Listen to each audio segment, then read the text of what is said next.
Enfin, décidément, ce n'est pas une bonne idée. On savait déjà que manger en regardant la télé fait grossir. On découvre aujourd'hui qu'en plus, cette pratique peut avoir des conséquences sur le développement des enfants. Oui, résultat d'une étude de l'INSERM, Anne Le Gall, qui montre que les repas avec télé allumée nuisent à l'acquisition du langage chez les plus jeunes. Voilà, durant plusieurs années, ces chercheurs ont notamment mesuré le temps d'exposition à la télévision durant les repas et l'évolution du langage de ces enfants.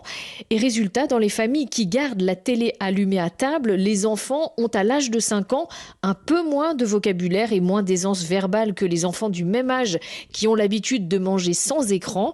Pour Jonathan Bernard, co-auteur de l'étude, l'une des explications est qu'un dialogue entendu à la télé n'est pas mémorisé de la même façon qu'une conversation en direct à table avec sa famille. Le langage de l'enfant s'acquiert dans l'échange. Il a besoin de répéter les mots, il a besoin de les entendre prononcés par quelqu'un d'autre, il a besoin d'être repris sur sa prononciation, il a besoin d'apprendre des synonymes, de construire sa syntaxe. Et ça se fait effectivement avec un retour que ne fait pas forcément l'écran.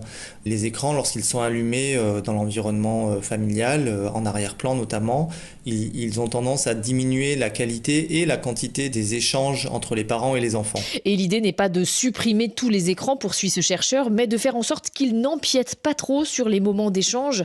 Le conseil vaut aussi d'ailleurs pour les tablettes et les smartphones à table, car ils ont tendance eux aussi à réduire le niveau de conversation. Les précisions d'Anne Le Gall.